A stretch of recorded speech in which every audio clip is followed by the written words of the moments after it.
morning and welcome to Trading with Larry. It's Larry Benedict, joined by Eric Shamalov. Good morning, Eric. I hope everybody out there had a nice weekend. I'm a little hyped up. I think it may have to do with daylight savings time. I was in this office at like 6 a.m. I don't know.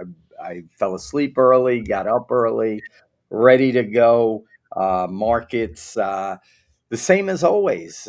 It's funny. I asked Touchdown T, who's not here right now, he'll be back in a little, to like run a scan on Mondays. And literally, we have not had a down Monday since the beginning of August. So that's basically all of August, all of September, all of October, and now the first week of November. And really, we've had barely any down weeks, if at all. And really 90% or 70% of those gains happen on Monday for some strange reason, which I'm really not understanding. But it's every Monday, the market's up. They have this thing that people look at. It's called, and I think you look at it, it's called IG weekend market. It's not really a real indicator. Sometimes it's right, a lot of times it's wrong. But all weekend we sat negative on that. And I'm like thinking, oh, maybe, we're going to have a down opening. And then the SPOOs opened up and went straight up. Again, we're in the regular market where, NASDAQ's performing better than anything and the Dow is down. So we're in that mantra for the moment. Maybe today would break the streak, but a lot to talk about this morning. I want to touch on these topics. I want to touch on, which I think is really showing the cue to the market or what could happen. I want to touch on the bond market. I want to touch on Bitcoin. I want to touch on Sam Altman today, who is I guess, CEO of ChatGPT or whatever that AI company is. What is it? What is the name of it? AI, What? OpenAI. OpenAI. I want to talk about OpenAI. I want to talk about the interview we had this weekend, which was actually touching on exactly what we talked about. We'll start out with that. Okay. So, I was saying last week, and I still say this, and I think he's a snake oil salesman, carnival act clown. And he doesn't even sound good in interviews. He actually sounds terrible. If you ever watch him, it's scary. But he had an interview this weekend, and the guy basically asked him how a $13 billion gross revenue company that's losing so much money, and is a profit, non for profit company. Originally, they were nonprofit. Now they're profit. Now they're nonprofit. No one even knows what it is. Can do $1.5 trillion in commitment deals. And the guy literally walked off the interview. Okay. You and I both know that this could never happen. And what's really crazy, and that is the anatomy of this bubble, is that they sign a $250 billion deal with Microsoft, or 200, and the stock goes up more than $200 billion on a fake deal that they're signing that they could never commit to in the next 5 years. So I'm trying to understand, and I'm going to throw it to you to get better meaning on this. Like, how could this even be possible? How is the market able to move more in market cap than the actual deals are worth? And the one thing, it's a little bit of a side track, but the Jensen Huang came out and said that Nvidia was going to do $500 billion in revenue, and last week at one point the stock was up almost $1 trillion. So what do you think is going on here, and why do you think it's going on like this? Well, you know what gives me clarity about this? Just watching the HBO sitcom Silicon Valley. I think it gives you a lot of, even though it's meant to be funny and a satire, it's exactly what's going on right now. Like Sam Altman might as well be a character in Silicon Valley. And I think what his answer during the interview was about, you know, you guys are not generating anywhere near the revenue. He got mad because he doesn't believe that P&L is something that he needs to worry about. His answer was the investors are going to foot the bill. His answer was, if you want to sell your shares, I will find you a buyer. That was his answer. I know, but that's a Samuel Bankman Fried type of answer. They're all like this. They're all like this. This is what they believe. They believe their tech is out there to change the world and make it a better place. It's the same thing. Just watch Silicon Valley, and it will give you clarity on what's going on. It's funny and sad at the same time. Yeah, but my thought is, okay, he still can't answer the question. Like, why don't you stop He at did answer. He did answer the question. He didn't want to answer the question, but he did. He said, if you want to sell your shares, I will find you a that's buyer. not an answer. That's not That an is an answer answer. to the He question. thinks he thinks the investors are going to foot the bill for all of these deals, and the P&L will come later. Okay, but I would tell you that that's not really an answer. Okay, the answer, my question would have been different. Why do you have to do a $250 billion deal with Microsoft? Why don't you start out with a 50 billion? Okay. Why do the numbers? It's almost like the thing with Zuckerberg when he was on the hot mic in the White House and he literally said with 600, the whole company of Meta is worth $1.2 trillion. That's the market cap. And he's doing half of that in some kind of deal where he's building data centers for $600 billion. This is a losing business. This business is going to lose so much money for these companies, and everyone knows it. So it's interesting that they're able to get away with this, and I was just very shocked at the interview, and also very shocked at how this guy sounds. He doesn't even sound that smart. I'm not saying he is, and he's probably really smart. And he's beating around the bush on everything. And this guy was fired from his own company. I mean, so I just think that it's like you said this morning. Oh, another AI deal. Every day there's an AI deal. I don't even know who the AI deal is, but every day, like, why don't you just stick? Why does Microsoft want to do trillions of, I mean, I know why, because they have no downside, but why do they want to do trillions and trillions of dollars of deals when they don't even know what's going to happen here, you know literally. It's So interesting. There was an MIT study that came out and found that 95% of companies that had invested in AI tools were seeing zero return, pretty much. well, listen, listen, this is the first iteration of this. There's probably going to be a lot more over the next bunch of years. To me, this is not a huge revenue generator at this point in time. I just don't see it. I Listen, it's hard for me to say never will I spend money on AI, but the bottom line is I I just don't see how I'm going to be spending thousands and thousands of dollars a year on AI. But You anything's will. You will in about 5 to 10 years. Right now, you're not because it's too early.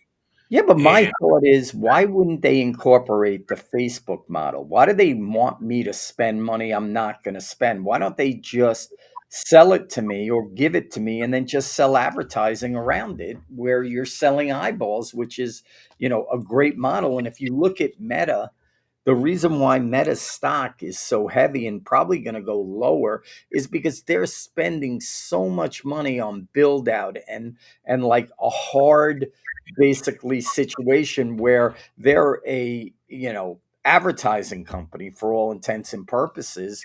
That's where they make most of their revenue. They're going from that to speculating, kind of like they did in the metaverse. And the metaverse backfired very quickly on them. This may take longer, but I feel like it's going to backfire. So that's what I see here. It's just interesting to watch the guy. basically try to finagle around. And I'm just, again, I said it before and I'm going to say it again. I don't know why they needed $1.5 trillion in deals. Why did they stop at a half a trillion? Like, and they're going to announce more deals and more deals, and it's going to be like 5 trillion, of commitments that they are never going to meet. So I'm not understanding how the market views this as such a positive. And it has, because anytime they do a deal with whatever company, that company's stock rallies more than the value of the deal. So that's where we are. There's a lot of stuff out there, like Berkshire came out, with their numbers, and the bottom line is, I thought it was interesting. The takeaway, they didn't buy back their own stock. Their stock has been underperforming the market by a lot. Doesn't it mean something to you that Berkshire, which hasn't bought a company in years because they know the market's so overvalued for what they're looking at, okay, didn't even buy back their own stock? That means that they think that their businesses are performing either fully, or there may be a better time to buy back the stock. And they're keeping dry powder, I believe, for the significant correction that I believe will be taking place at some point in the near future. And the market, in my mind, and I don't know how you feel about it, has an insatiable appetite to go up every single day, every single month. And this has been going on since the April low. And the market couldn't even handle a 3 to 4% correction. You know that. And we're on month 7. This is month 8 up in a row, 8 months up in a row. So, it's Monday morning. We've been up every Monday. It's really weird. Like, you could kind of see it in my own P&L. On Mondays we don't do well, and then the rest of the week we do really well. So maybe You I know should. what's interesting about that? I wanted to mention it earlier because you were talking about Mondays. I think there's actually seasonality during the week. I remember we had a lot of, when I had a quant group, we did a lot of back testing on strategies when they work, to answer the question when they work, when they don't work, and try to get some insight. I noticed Mondays are particularly tough on a lot of strategies that we run, uh, and it just persists through time. There's something about a Monday, I guess, but I think there Well, what is some. is it? I feel like, as being a trader for 40 years, Mondays were always the scariest. Like, here's what I always thought. Like, you go home tonight, for tomorrow, you only have one night of risk. You only have one night of negative risk, right? And now with 24-hour trading, which is so beautiful for us and traders out there, and now with the advent of Robinhood and Interactive, and eventually the exchanges are going to do this, they're going to have 24-hour trading. So right now, you can't get caught. Our biggest fear as traders for years and years was the weekend. We were always scared. Hey, what if geopolitical hits over the weekend? What if there's negative news? It wasn't really like worried about positive news, but now the market, like, even last night, like, they were showing on these over the weekend markets that the market was trailing lower. Okay, you could look at it. I could put it up. I took a Oh, picture I of it. was watching it. and I then know. and then the market opens up, double what it was down. And I'm not really sure why they were showing these negative numbers over the weekend. They never went positive until the opening, and then we opened up and basically sat all night, came in a little and rallied again. And if you look at just the markets in general, it's very, very weird, the action. And We're wound very, very tight to a 10 or 20 handle spoon move, changing the mantra of everything. So we'll see today what really happens. But so far, Give you a little, just to give a little bit of insight of what I think drove the market up last night. A lot of people may not know this, company. This is SK Hynix. This is a There are three DRAM providers globally. The biggest ones: Samsung, Micron, and then this one in South Korea. So this one jumped on news. I think they sold basically their entire year's worth of DRAM supply forward, and the stock I think jumps like 10%, and off goes the Nasdaq. So Oh, I've been I putting up I I would say DRAM yes, prices yes and lately. no, yes and You look no. at DRAM prices. Look at DRAM prices. I mean, they're not. Last time I showed this chart, maybe a week ago, this thing was up 100%. Prices were up 100%. Now they're up like almost 200%. So the action in the DRAM space is getting very, very wild. Listen, I don't know if that was the cause because South Korea opens at 9 p.m. and the S&P opened up at 6 p.m. So I don't know if that was already in the market before it opened. I don't really know. I just think they buy because they buy. There's nothing you can say about this. They just buy. It's going to end in tears. I believe that. I know it sounds like a broken record or whatever. I just want to be cautious. We've been able to get through the last couple of weeks making money in an up tape, which always leads me to believe that we're closer to the end than the beginning. Um, I want to talk about a market that nobody is watching, that Well, I'm tell us watching. how you did that. Why don't you tell us how you did that? Because you've been obviously max bearish, but been, as you said, making money in an up tape. So how are you doing that? Well, I'm basically picking my spots. I'm doing spread trading with options that are out of the money. So unless we have a massive extension of the move, um, I work out okay. Um, I'm also I've been short Bitcoin. That's worked well. That's a trade that I want to talk about. Like Bitcoin, I believe you're going to see under 100,000 here. Um, I know it's going to take a little time because the stock market is up, but as soon as the stock market gets hit, this is going to get hit harder. I think before we got on the air, it was in the 107 handle. Maybe it's in the 108 handle now. I'm not watching it this split second, but it looks horrendous to me. And I don't see. I just don't see a reason to own this thing. I think like I said before, I think it's over owned. I know you like it. I don't, I always like it. I always like it. but why? I mean, that But sounds what's so. interesting is when That gold, I'm sorry. That sounds so crazy to always like. I don't always like things. long term, yeah, for the long term, absolutely. Dude, I love when you say Gold, well, long term. Like, what is it? but there's a difference. I mean, people want to know, something for. They always ask long term, short term. Trading and you're long in your accounts for the long term as well. What are you talking What do about? you mean? What am I long? Trading and What long term are two completely. why are you making a statement that you know nothing about? What, how do you know where I'm long and what I'm long? I am not long. I am not a long-term guy.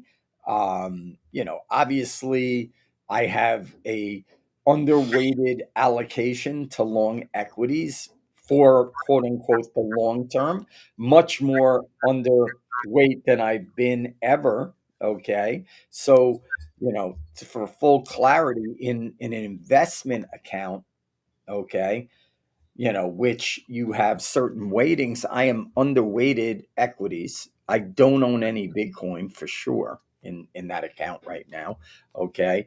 And it's not really an account that I manage. I don't manage it. My brother in law manages it. Okay. But I'm underweighted 100%. But this is what I don't understand. And I think it's a problem for the market in general. Okay, like you're saying the long term, like, listen, gold is trading, which I think, I will get to later on my thoughts on gold, but gold's trading at 4,000. It was almost 4,500.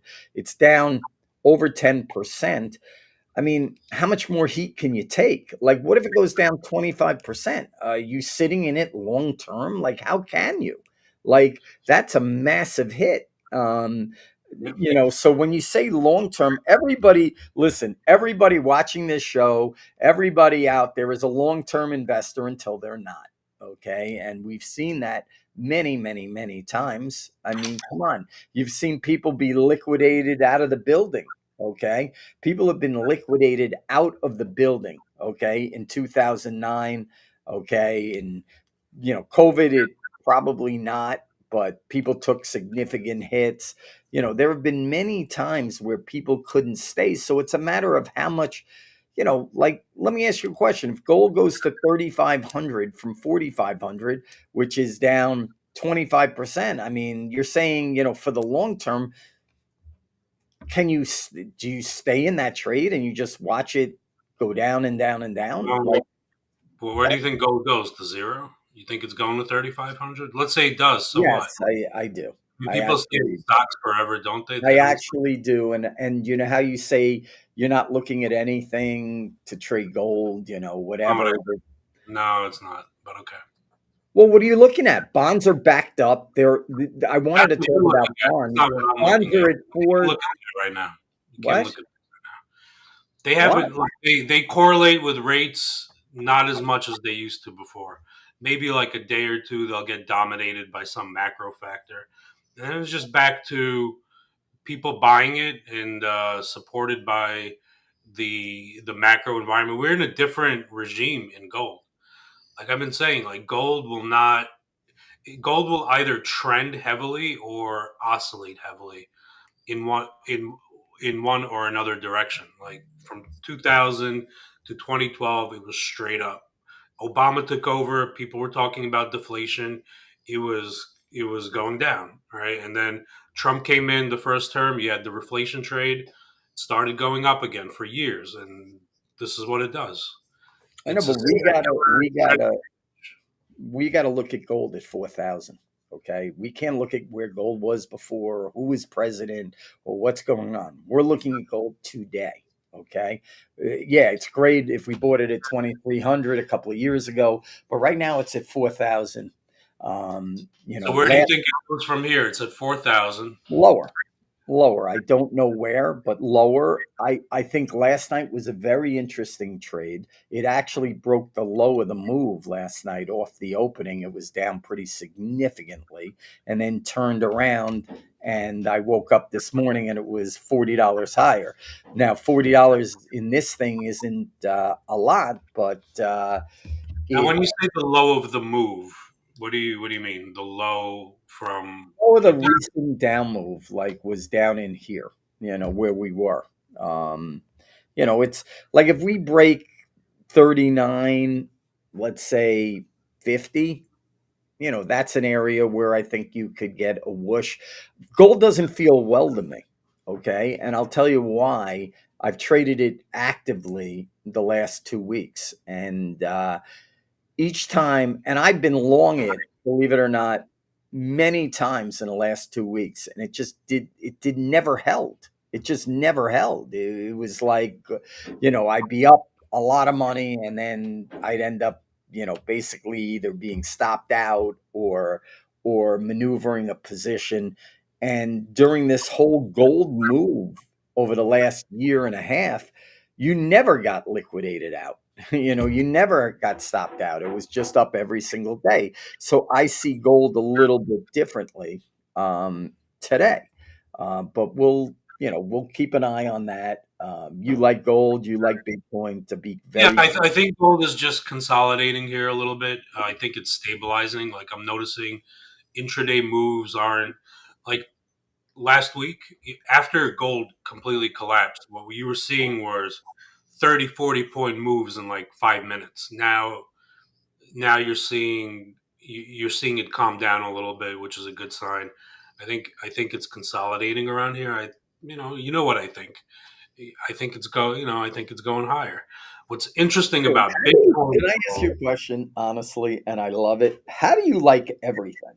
Like I don't. You literally like everything. It is so freaking weird to me. Like even things that correlate negatively against each other, you like everything. I don't Oh, that's my understand. favorite. That's my favorite when it correlates negatively. Then I like it even more. I don't know. Listen, I just all I think of when I think of you is that one day that we went. You're like, we can't move one standard deviation, and then the Fed came out. We moved three standard deviations, and you turned white. I mean, I I didn't say just, we can't. I I just just said I didn't react well to it when it happened.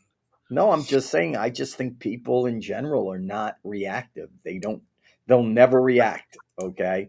And, to be a long term, none of these people are long term investors. They say they are, but they're not. They're looking, dude, when their P&Ls start to get negative, it's going to get really interesting out there for what's going on. But I wanted to touch on, the one market that's really that it's being fully ignored, but it's acting really, really bad is the bond market. I mean, we're back above 410 on the 10-year, which is high yields over the last couple of weeks for sure. And my question to you is how are they going to stop the yields from going higher from where we are now when the Fed is literally out of the market? I mean, they're out, dude. I don't know what your number is for the December move. I'm angry at myself that I did not have the ability to trade that, 80 or 90% probability You that had they it. You called it. they were cutting rates. I bet you that's down to like zero. No, Where is it si- at? 66.5%. I would sell that till the cows came home. There is not a chance he's cutting. No chance. He's out. And you want to know what's even scarier is now we're in week 6 of the government shutdown, which no one is talking about. Now, you know, my son flew back to New York. Disaster. Okay, the airports are in full disaster mode. They have nobody working in TSA at many of these airports. They're down to skeleton crew. Okay, they're not paying food stamps. They're having to like dip into other things. I mean, this thing is starting to affect the outside world, and there's not an end in sight, right? I mean, didn't they just like end the filibuster or whatever?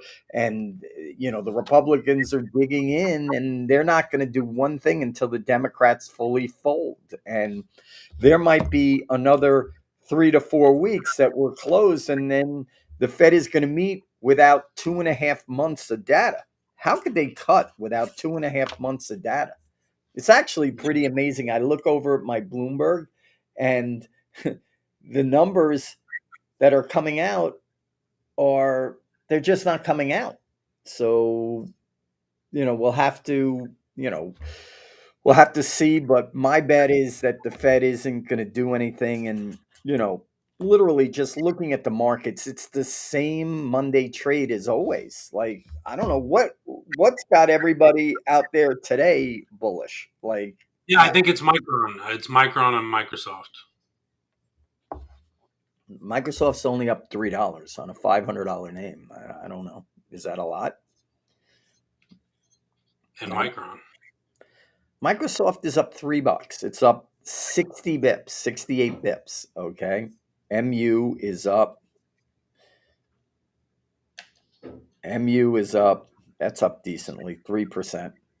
So maybe it's MU.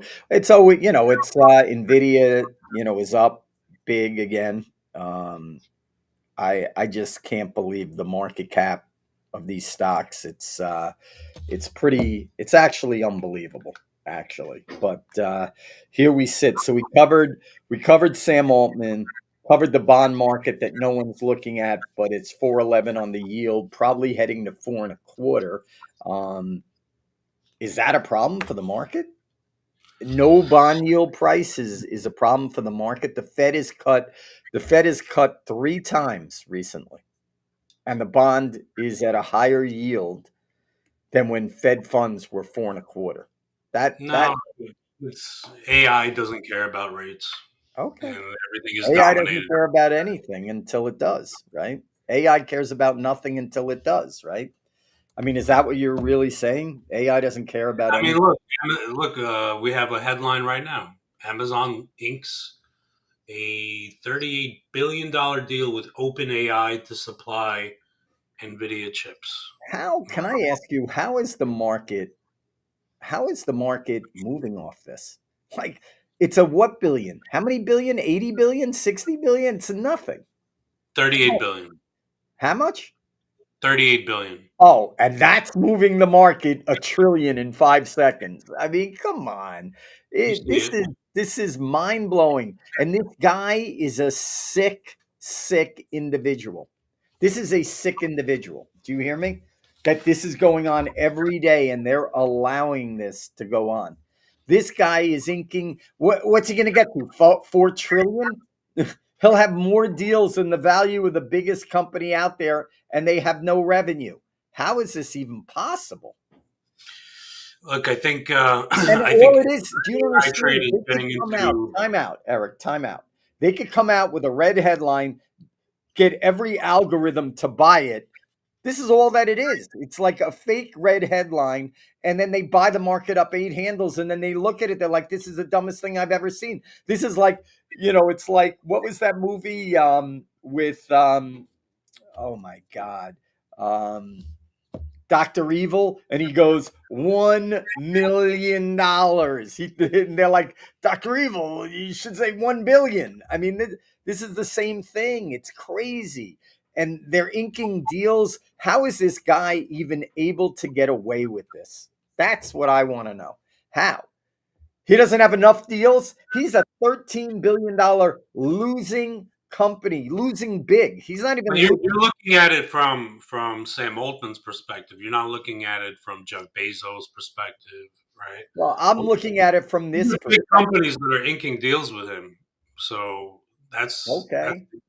Why right. do they have to? Can I ask you a question? Why do they have to ink deals? That's what I know. I've never, until this just happened, no one inked deals. Okay. They basically, buy chips when they need it, get things done, build data centers. Now it's like he's doing deals, like, because he wants the press. Dude, this is Exactly. a full out 100%. scam. He just Yes. wants the press. But All not he just wants is him, the not press. just him. But it's not like you're attacking him, but it's not just him, it's all of them. What are They you see the talking? market reactions. They see the Right, but market. why? But my question is why? Why is the market reacting like this when this is the ninth deal, the 12th deal of the same kind of deal? Okay. Wait, who's the only one he hasn't done a deal with? He'll do a deal with them next week or tomorrow. I mean, it's bizarre. And the funny part is they're competing businesses. He's doing business with AMD and NVIDIA, both. Like he doesn't want to pick one to do the deal with. He wants to do a deal with everyone. This guy, it's actually unbelievable. And he will not stop. He will not stop. This company is 100% going to blow up. You hear me? Blow up. 100% going to blow up. He he's not even his people laugh at ChatGPT. I'm telling you. They're like, "Oh yeah, I'll use ChatGPT. I'll get the wrong information." That's like what my kids are saying. I don't know. How can you compete with Google? Google is real, dude. Google, when Don't you go Google there. Don't go there because I what? understand your kids have used it and gotten the wrong information. I also know coders who use it and it just codes for them. Okay, Okay, there's and I'm no sure Google better. AI is so much So more advanced than ChatGPT. It's not even funny. Not even funny. Not even close, dude. Not even close in my book. Not even close. So, the bottom line is Google my name on ChatGPT, everything comes up wrong. Google me on Google or whatever, everything is correct. So that's how I feel about that. And that's my only data point that I could look at. I could maybe Google you and see what it says. But for me, it doesn't even have the right places that I worked. So I don't know how good that is. But I feel like Google is so far advanced and been in the game so much longer that their product is better. But again, I'm not, using it for coding. I'm just telling you what I see from what I'm looking at from my lens is this is the same thing every day. Every day. Literally, when Sam Altman puts out the announcement that he's doing another deal with whoever, 9 o'clock every day. It's the same thing. He's got to make sure everybody's at work, and they come out with some fraudulent deal, of whatever. I know they did a deal with Microsoft, Amazon, Meta, this one, that one. I know, whatever. So it is where we are. You're looking at AI like it's the metaverse.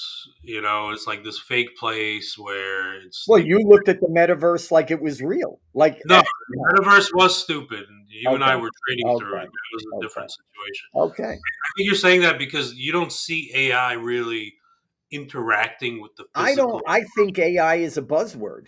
I actually think AI is Google. I I think know, AI is I know. Google. That's what you think, but I do. that's because AI is not really interacting with the physical world yet, but it will. And the first big one is going to be the Tesla taxis. That's going to be the first. You had Waymo, but Waymo's way, Tesla's way higher. Well, what do you mean? We have Waymo. You can get in a driverless car right now. Why is that AI? I'm just Clunky. understanding what is AI about that?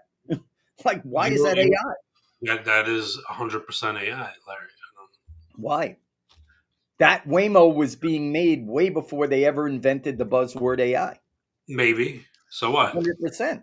Listen, we Listen, were I'm using not AI gonna listen. before I'm not gonna anybody argue it. created I'm ChatGPT for trading.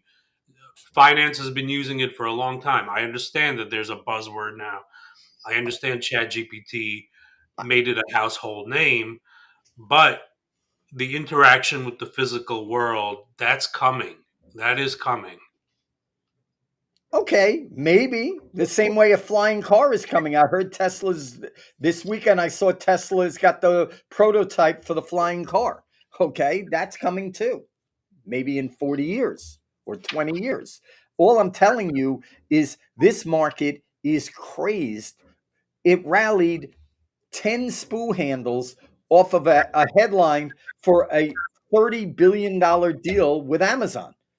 The market in spoos rallied more across the board in points than that deal is even worth. That's all I'm saying to you is that the market does it's all at do you understand there's algorithms out there, Eric, that go off of headlines. If there's a red headline they buy. They don't even know if it's good or bad. Then if they in the red headline if there's AI buy the market till infinity or whatever. This is what we have so they know they can throw out, I'm not calling it fake headlines, but headlines that really shouldn't move the market the way it does, but it does because everybody is wound tight to some algorithm that says buy the market because ChatGPT did another fake deal. And it's ironic that we're on the podcast and we're talking about this, okay? And were saying he did an interview and they called him out and he freaked out and he like left the interview and then he went out on Monday morning and did another deal. When they said, "How could you do all these deals?" He doesn't care, man. I'm telling you that guy is the No, scariest individual I've ever seen. you know what the word is? It's and they said that on. You got to watch Silicon Valley. It's the funniest thing ever. But he was like, "This is pre-revenue. They're pre-revenue. So Pre-revenue. This guy, pre-revenue. honestly, you don't even know how much money they're losing. If they only gross $13 billion in 2025, they got to be down so much money. They got to raise capital like there's no tomorrow. And it is yet to be seen whether this company is even going to be real. But they've inked now, wait, add another, what was it, 38? So now they're at 1.6 trillion. I mean, it's crazy. And what are they doing? This is what I'd like to know because I actually don't know the answer. What are they doing to provide $1.6 trillion in deals? Like a lot of it had to do with energy and kilowatts, and they're not even doing anything. They don't even need energy because they don't have anything. right now to even satisfy that. So I don't know where they think this business is going with that's the thing I don't even understand, the use of so much energy. How much more energy are we using than we were using a year ago? I don't even know if that was even a thought. Like, so listen, I'd love somebody that's watching the podcast to even write into our chat and try to explain it to me what this is. I'd love Well, to they're understand. writing in. They want to know what you're trading today. What am I trading today? What I'm are going you to be trading? I'm going to be trading. I'm going to be trading Bitcoin. I'm going to try to short that. I'm going to try to short gold today. Gold is up right now. I'm thinking about taking a stab to the long side in bonds because really, as a hedge to the market being up so much, like if yields come in a little bit more, I think the yield trade or the bond trade versus the equity trades are skewed a little bit. So I'd be a buyer of bonds, a seller of equities. Again, this is the Monday trade, so I have to be careful. I am shorting MSTR as a proxy to Bitcoin. All of these trades that I'm doing, I want to be fully clear of being done with options in a hedged manner. So we have defined risk. It's very important. If you're out there trading markets, we do spread trading. So if we want to get short something and we're really aggressive, we may buy puts or sell call spread. So when you sell a call spread, you know your max loss. When you buy a put, you know the max loss. So, I'm looking to short those. We're short Meta a little bit here. I don't love that trade. Meta, Now, are you talking about for you personally, or for the subscribers? oh, both. It's both. But the subscribers that subscribe to the Op Trader will get trades right to their inbox, so they don't have to worry. They'll see exactly what I'm doing. And the other stuff is basically my ETF that's in the market. So, but I am remaining vigilant here. I'm shocked. It's the same thing. It's the same thing every week. I mean, I don't know how you don't see this. It's I see it. literally. How do I not see it? What are you talking about? Of course, I But see it's it. Monday. Monday the market goes up, and then Tuesday the market goes up small, and then Wednesday the market goes down a little, and then Thursday the market stays flat, and then Friday the week is over, and then we come back to the next week, and Monday they blow the market up to the upside, and and then but this is going on 3 months of this. 3 months. I mean, Listen, you have statistical and not what's driving traders crazy. Traders, not investors. Investors are loving this, you know that. But what's driving us traders crazy is how far away from statistical norms we've gotten over the last, really since the start of September. Right, we've gotten pretty far away from statistical norms, and we as trade. At the end of the day, you want to say anything you want to say, but when you reach deep in the mind of a trader, it's all statistics.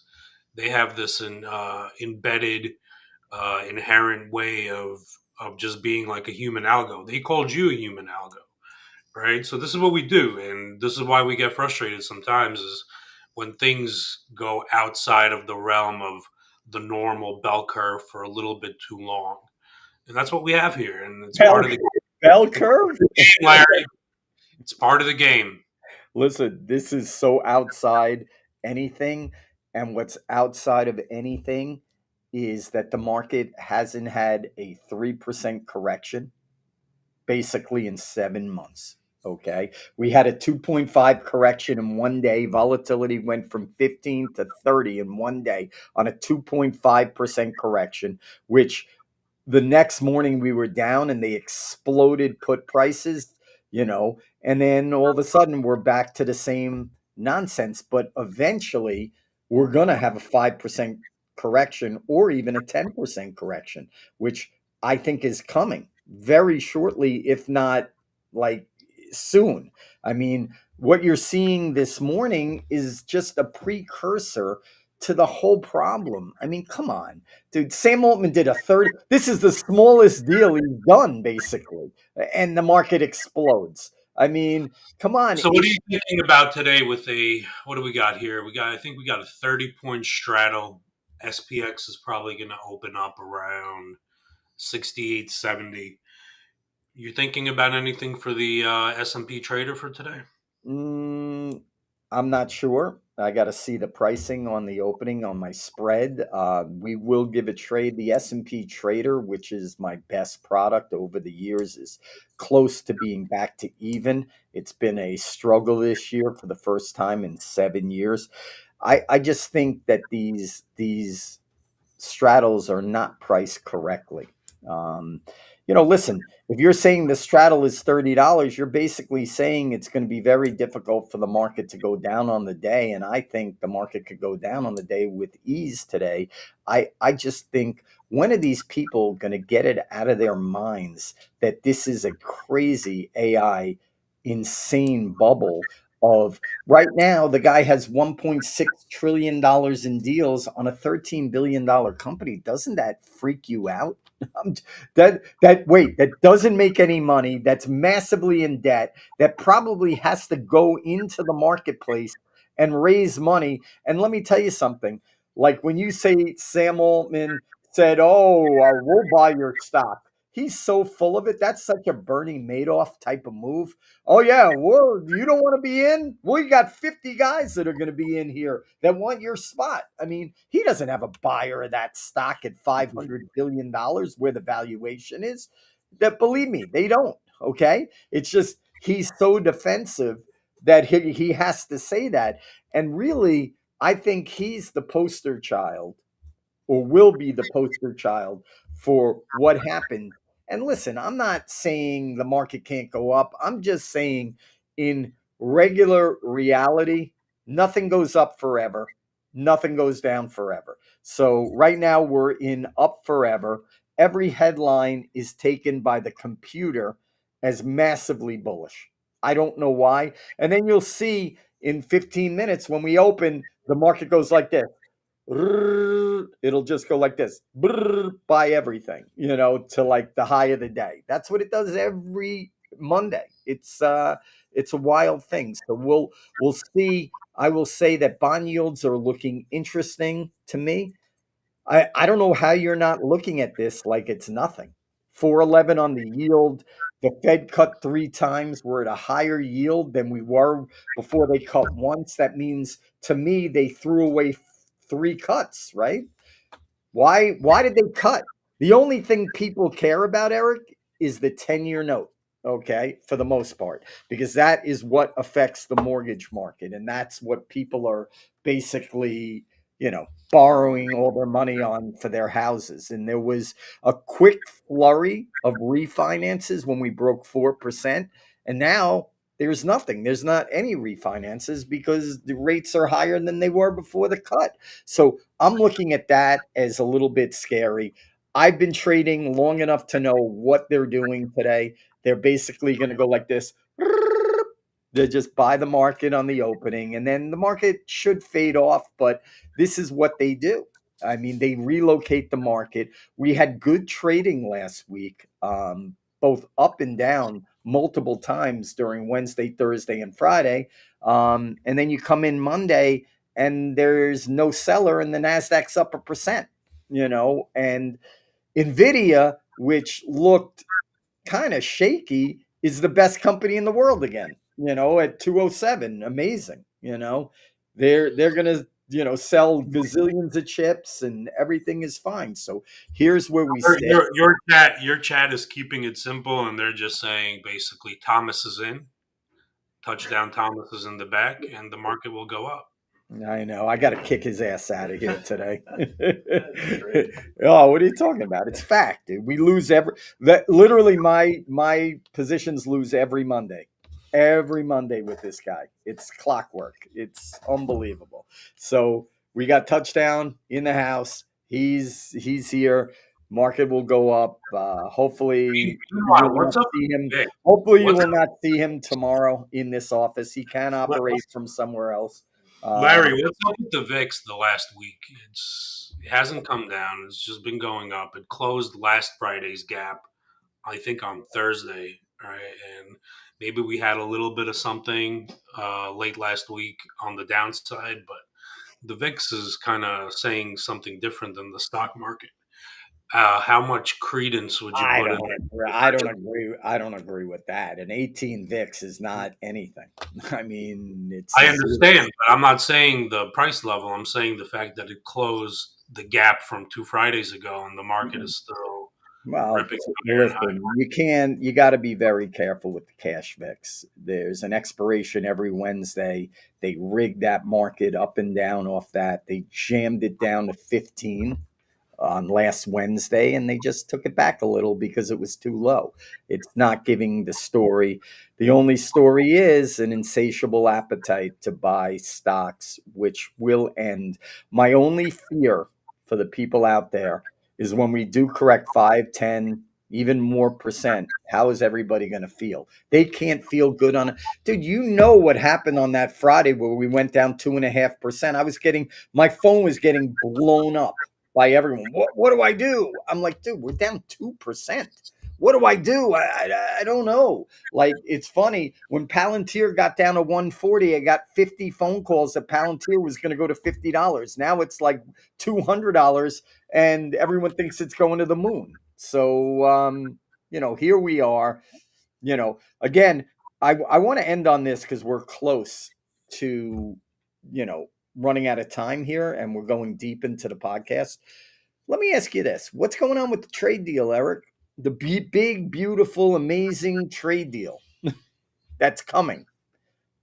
What? No, that was the big trade everyone was so worried about.